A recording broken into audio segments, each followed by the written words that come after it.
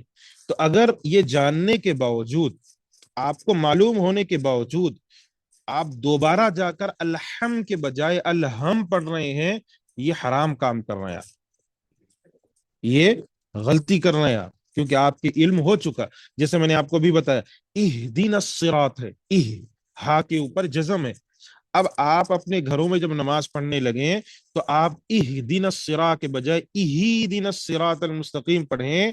آپ غلطی کر رہے ہیں، آپ حرام کام کر رہے ہیں. کیوں؟ کیونکہ اب تو آپ کو معلوم ہو گیا، اس کے بعد جان بوجھ کر یہ غلطی ہو رہی. تو قرآن مجید کے اندر لحن جلی بہت بڑی غلطی ہے. بعض یا بسا اوقات بعض اہل علم جو ہے، جیسے احناف کے پاس غالباً یہ چیز ہے کہ اگر کوئی لحن جلی واضح غلطی جو ہے اگر کرتا ہے جان بوجھ کر، تو اس کی نماز ہی نہیں ہوتی، یا اس کے پیچھے نماز ہی نہیں پڑھ سکتے.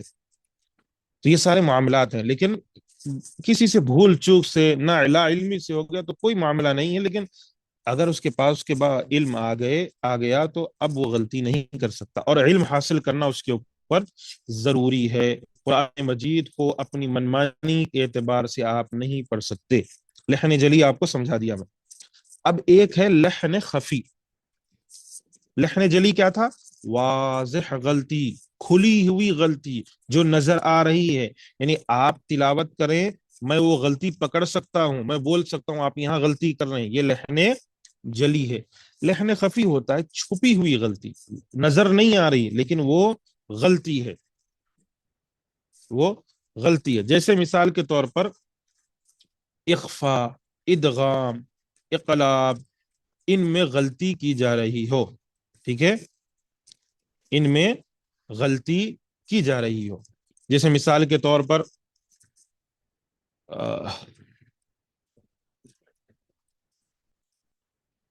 انا اعطیناک الکوثر، انا غنے کے ساتھ پڑھنا ہے آپ کو. اب کوئی پڑھنے والا پڑھے انا اعطیناک الکوثر، انا اعطیناک الکوثر، تو یہ لحن خفی ہے. کیوں؟ جہاں غنہ کرنا ہے وہاں غنہ نہیں کیا جا رہا ہے. ٹھیک ہے، ان الذین آمنوا، یہاں غنہ کرنا ہے آپ کو، آپ نہیں کر رہے ہیں. اسی طریقے سے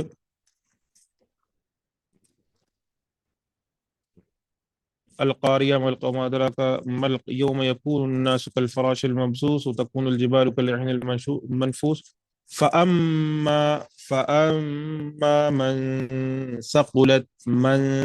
ثقلت، یہاں کیا کرنا ہے؟ اخفا کرنا ہوتا ہے. من ثقلت، من غنہ کا اخفا کر رہے ہیں. اور اسی کے بعد ایک آتا ہے وَأَمَّا مَنْ خَفَّتْ، من خفت، یہاں غنہ نہیں کر رہے ہیں ہم. اس سے پہلے میں من ثقلت، یہاں غنہ کر رہے ہیں. ٹھیک ہے، اخفا کر رہے ہیں اصل میں. اور یہاں پر کیا کر رہے ہیں؟ اخفا نہیں کر رہے، اظہار کر رہے ہیں. من خفت، نون کو ظاہر کر کے پڑھ رہے ہیں. من خفت، غنہ نہیں کر رہے. کیوں؟ یہاں اظہار ہے. وہ سارے معاملات آئیں گے آگے انشاءاللہ، سمجھ میں آئے گا. بس سمجھانے کا مطلب کہ غنہ، اخفا، مدہ، جہاں کھینچنا ہے وہاں کھینچ نہیں رہے ہیں، جہاں نہیں کھینچنا ہے وہاں کھینچ رہے ہیں. یہ ساری چیزیں کیا ہوتی ہیں؟ لحن خفی ہوتی ہیں. امید ہے مسئلہ آپ کو سمجھ میں آ گیا ہے. ٹھیک ہے، تو لحن کی میں نے آپ کو مسائل بتائے. دو قسمیں ہیں، لحن جلی، لحن خفی. لحن جلی کا حکم حرام ہے، لحن خفی کا حکم مکروہ ہے. ٹھیک ہے، لحن خفی مکروہ ہے. لحن جلی واضح غلطی جو نظر آ رہی ہے، لحن خفی یہ واضح غلطی نہیں ہوتی، چھپی ہوئی غلطی ہوتی ہے. چلیے آگے بڑھتے ہیں. تلاوت قرآن میں تعوذ اور تسمیہ کا طریقہ کیا ہوتا ہے؟ ٹھیک ہے، قرآن مجید کی جب ہم تلاوت کر رہے ہیں تو اس میں تعوذ، اعوذ باللہ من الشیطان الرجیم، اور تسمیہ بسم اللہ الرحمن الرحیم، اس کا کیا طریقہ کار ہے؟ ٹھیک ہے، کیسے؟ تو آغاز تلاوت تعوذ اور تسمیہ دونوں پڑھیں. جب آپ تلاوت شروع کریں قرآن مجید، جب آپ اسٹارٹ کریں، یعنی مثال کے طور پر ابھی آپ سے میں کہوں کہ آپ سورہ اخلاص سناؤ، تو ابھی جو طالبہ سنائیں گی وہ بسم اللہ سے شروع نہیں کریں گی، بلکہ وہ اعوذ باللہ من الشیطان الرجیم بسم اللہ الرحمن الرحیم یہاں سے اسٹارٹ کریں گی۔ آغاز تلاوت تعوذ اور تسمیہ دونوں سے ہوتا ہے، ٹھیک ہے؟ اعوذ باللہ اور بسم اللہ دونوں پڑھنا ہے آپ کو جب آپ تلاوت کو اسٹارٹ کر رہے ہیں۔ جیسے میں نے ایک طالبہ سے کہا آپ سورہ اخلاص سناؤ، اسی کلاس میں ایک طالبہ نے ابھی شروع کیا تو اعوذ باللہ بسم اللہ پڑھیں گے۔ دوسری طالبہ سے میں نے کہا کہ آپ سورہ فلق سناؤ، تو اب وہ جو دوسری طالبہ ہیں جب وہ شروع کریں گی تو وہ دوران تلاوت کا معاملہ ہے، تو وہاں صرف وہ بسم اللہ پڑھ کر دوسری صورت مجھے سنا دیں گی۔ تو آغاز تلاوت میں تعوذ اور تسمیہ دونوں پڑھنا ہے، دونوں پڑھنا ہے۔ سمجھ میں آ گیا آپ کو؟ یعنی جب آپ قرآن کھولیں گے تو دونوں پڑھنا ہے آپ کو۔ ہاں،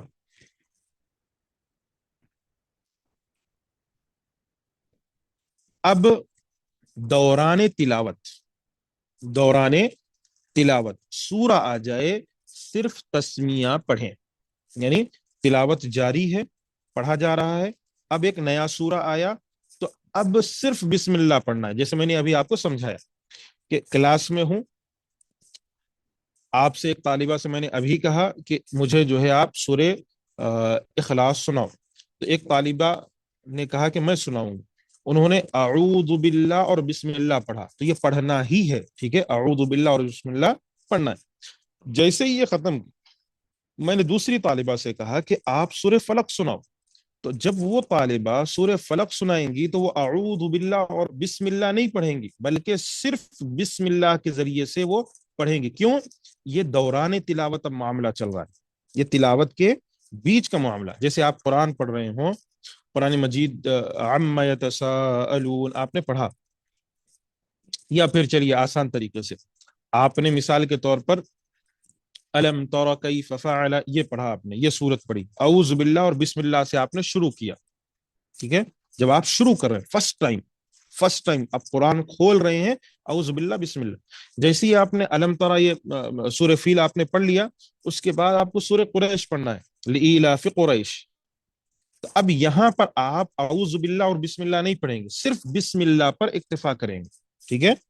تو دوران تلاوت اگر کوئی سورہ آ جائے تو صرف بسم اللہ پڑھا جائے گا۔ اور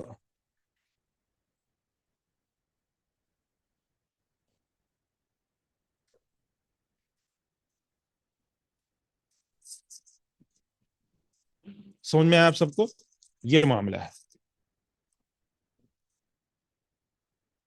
اب اس کے بعد دوران تلاوت وقفہ ہو جائے تو صرف تعوذ پڑھیں، ٹھیک ہے؟ اعوذ باللہ من الشیطان الرجیم، صرف تعوذ پڑھیں۔ یعنی مثال کے طور پر آپ تلاوت کر رہے ہیں، آپ قرآن مجید پڑھ رہے ہیں، اتفاق یہ ہوا کہ کوئی آ گیا یا کسی وجہ سے کوئی فون کال آ گیا آپ کا، آپ نے فون ریسیو کر لیا، تو اب یہ وقفہ ہو گیا، قرآن کھلی ہوئی ہے، آپ پڑھ رہے ہیں، ٹھیک ہے؟ آپ کسی سے بات کر رہے ہیں، آپ تلاوت کر رہے تھے وہیں رک گئے، اب گفتگو چل رہی ہے کسی سے، جیسے ہی وہ گفتگو ختم ہوگی آپ جب دوبارہ پڑھنے جائیں گے تو آپ صرف اعوذ باللہ من الشیطان الرجیم اب شروع کر لیں، آپ جو جو پڑھنا ہے اس میں آپ وہ پڑھنے لگ جائیں، یہ طریقہ ہے، ٹھیک ہے؟ تو آپ کو سمجھ میں آیا ابتدائے تلاوت؟ آپ کو تعوذ اور بسملہ دونوں پڑھنا ہے، اور ابتدائے یا آپ تلاوت کر رہے ہیں، ٹھیک ہے؟ دوسرا کیا ہے، دوران تلاوت سورہ آ جائے تو آپ کو کیا پڑھنا ہے، صرف بسم اللہ پڑھنا ہے۔ دوران تلاوت اگر وقفہ ہو جائے، آپ رک جائیں کہیں پر، ٹھیک ہے؟ پھر آپ وہیں سے آپ پڑھ رہے ہیں، جیسے مثال کے طور پر آپ قرآن مجید کی تلاوت کر رہے تھے، تبارک الذی بیدہ الملک وہو علی کل شیء قدیر الذی خلق الموت والحیاة لیبلوکم، اسی میں آپ کو کال آ گیا، یہیں آپ پڑھے تھے، یہاں کال آ گیا آپ کو کسی کا، یا کوئی آ گیا آپ کو کچھ پوچھنے کے لیے اور وہ وقفہ ذرا لمبا ہو گیا، اگر تھوڑا سا وقفہ ہے 1 2 سیکنڈ یا 1 منٹ کے اندر، 1 منٹ کا تو کوئی حرج کی بات نہیں، آپ ڈائریکٹ پڑھ لیں، کوئی مسئلہ نہیں۔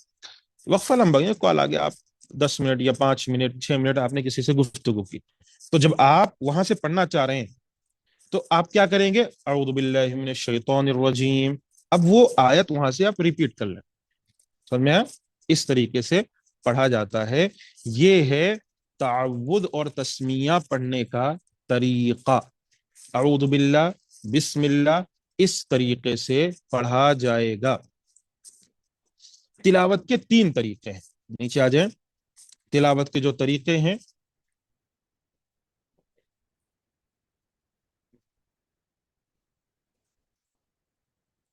یہ ہم پڑھ لیتے ہیں۔ ترتیل، تدویر اور حدر۔ ترتیل کہا جاتا ہے تجوید کے ساتھ آہستہ آہستہ قرآن کی تلاوت کرنا، جیسے کسی جلسے کی افتتاح میں پڑھا جاتا ہے، آہستہ آہستہ، سکون سے، آرام سے، ٹھیک ہے؟ ٹھہر ٹھہر کر، جلسوں میں کیسے پڑھا جاتا ہے؟ آپ نے کبھی کوئی جلسہ ہو، یا جیسے ہم مثال کے طور پر کوئی انجمن کرتے ہیں، یا پھر جیسے آن لائن کوئی ہمارا جو پروگرام ہو، ہاں، تو اس موقع پر کوئی طالبہ جب تلاوت کرتی ہیں تو ٹھہر ٹھہر کر سکون سے پڑھتی ہیں، اسے کیا کہا جاتا ہے؟ ترتیل، ٹھیک ہے؟ اور اس کے بعد ہے تدویر، قرآن کی تلاوت تر ہاں، قرآن کی تلاوت کیسے کرنا ہے؟ تجوید کے ساتھ ترتیل کے مقابلے میں تھوڑا تیز پڑھنا، جیسے باجماعت نماز میں پڑھا جاتا ہے، ٹھیک ہے؟ سکون سے، ترتیل کے ساتھ، آرام سے، لیکن تھوڑا تیز پڑھتے ہیں۔ تیز کا مطلب ذرا جلدی پڑھتے ہیں، جیسے باجماعت نماز میں پڑھا جاتا ہے، کیونکہ جلسے کی افتتاح میں آپ نے دیکھا ہوگا ایک آیت کو اتنا سکون سے پڑھا جاتا ہے کہ آپ دیکھتے ہیں، لیکن جب نماز پڑھتے ہیں تو ویسا نہیں پڑھا جاتا ہے، کیوں؟ کیونکہ سب کا خیال رکھتے ہوئے اس انداز سے پڑھا جاتا ہے۔ اس کے بعد ہے حدر، تجوید کے ساتھ تدویر کے مقابلے میں تھوڑا تیز پڑھنا، جیسے تراوی میں پڑھا جاتا ہے۔ حدر کسے کہتے ہیں؟ تھوڑا سا تیز، تراویوں میں پڑھا جاتا ہے۔ آپ کبھی شیخ مسجد نبوی یا مکہ گئے ہوں، یا پھر یہاں بھی تراوی آپ پڑھیں تو آپ دیکھیے عشاء کی نماز کیسے پڑھی جاتی ہے، آرام سے، سکون سے، تدویر کے ساتھ، ٹھیک ہے؟ کوئی اس میں کچھ نہیں، لیکن جیسے ہی تراوی سٹارٹ ہوتی ہے تو پڑھنے میں تھوڑا سا رفتار آ جاتا ہے، وہی امام ہے، وہی امام صاحب ہیں، عشاء کی نماز انہوں نے کچھ الگ انداز میں پڑھائی، اب جب وہ تراوی پڑھا رہے ہیں تو جب پڑھانے میں تھوڑا انداز بدل گیا، اب کیا ذرا سا اسپیڈ آ گئی ہے پڑھانے میں۔ آپ کبھی شیخ شریم کو سنیے، شیخ شریم جب نارمل طریقے سے پڑھاتے ہیں، قرآن مجید کی تلاوت کرتے ہیں، ابھی تو نہیں ہے امام، جب کرتے تھے امامت مسجد کیا کہتے ہیں حرام میں، تو جیسے فجر کی نماز پڑھا رہے ہوں، مغرب کی نماز پڑھا رہے ہوں، عشاء کی نماز پڑھا رہے ہوں، تو ایک انداز الگ تھا۔ جیسے ہی وہ تراوی پڑھاتے تھے تو آپ ان کی پڑھنے میں ذرا سا رفتار دیکھیں گے، آپ وہ تھوڑا سا تیز رفتار سے پڑھتے تھے، لیکن وہ رفتار ایسی نہیں کہ جیسے آج کل ہمارے پاس ہوتی ہے، بس ذرا سا، تو اسے ہم کہتے ہیں یہ حدر ہے، ٹھیک ہے؟ اس انداز سے پڑھا جا رہا ہے۔ اچھا، اس کے اندر ایک اور ہے، تحقیق، ٹھیک ہے؟ شیخ نے نہیں لکھا ہے اس میں، ایک اور ہے جسے کہا جاتا ہے تحقیق۔ قرآن کی تلاوت انتہائی ٹھہراؤ اور صفائی سے کرنا، انتہائی ٹھہراؤ اور صفائی کے ساتھ، جیسا کہ یہ جو نئے نئے بچے ہوتے ہیں، نئے نئے طلبہ ہوتے ہیں، ان کو پڑھایا جاتا ہے، ٹھیک ہے؟ بالکل جیسے مثال کے طور پر اعوذ باللہ، اعوذ باللہ، اب وہ سامنے والے جو بچے ہیں وہ آپ کے ساتھ ریپیٹ کرتے ہیں، تو اسے کہا جاتا ہے تحقیق، انتہائی ٹھہراؤ اور صفائی، یعنی ایک ایک حرف کو جو ہے بالکل صفائی کے ساتھ پڑھا جا رہا ہے۔ نئے نئے جو ابھی قرآن سیکھ رہے ہیں، جن کو تجوید سیکھنا ہے، ان کو پڑھایا جاتا ہے۔ تو یہ ہے تلاوت کے 3 طریقے۔ انشاءاللہ آگے دوسری چیزیں ہم پڑھیں گے، اور جو چیزیں ہیں اللہ رب العالمین سے دعا ہے ہم سب کو اللہ رب العالمین صحیح انداز سے قرآن مجید پڑھنے والا بنائے۔ آمین، وآخر دعوانا ان الحمد للہ رب العالمین۔ السلام علیکم ورحمۃ اللہ وبرکاتہ۔